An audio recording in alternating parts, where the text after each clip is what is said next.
Сегодня в Киевском районном суде Симферополя состоялось заседание суда по делу 33-летнего жителя села Урожайное Али Асанова. Его обвиняют в участии в массовых беспорядках 26 февраля у стен Крымского парламента. Али Асанов находится под стражей уже 4 месяца.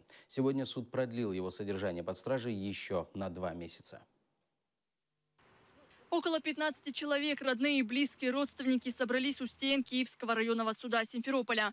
Все они пришли поддержать Али Асанова. Сегодня состоялся суд по делу 26 февраля.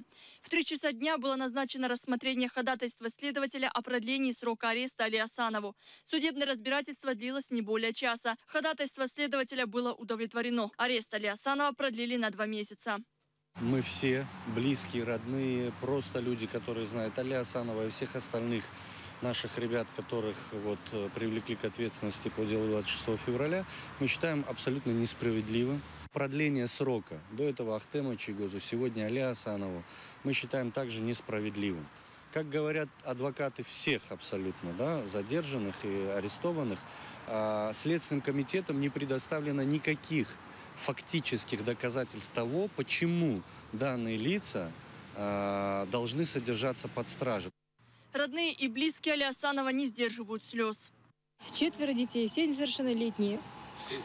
Я не знаю, еще впереди-то зима, у нас печное отопление. Это все, я не знаю, как это будет дальше.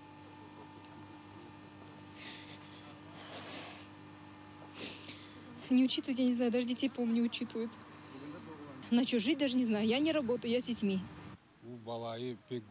Я очень хорошо знаю этого человека. Мы с его отцом жили и росли в одном селе в Узбекистане. Этот парень очень любит свою родину, свою семью. Тяжело смотреть, как плачут его дети, как они ждут его. Тяжело. Отец Али Асанова не понял, по какой причине его сыну снова продлили арест. Не знаем, что будем делать. У него есть дети, хозяйство, огород. Мы не знаем, как будем успевать помогать невестке.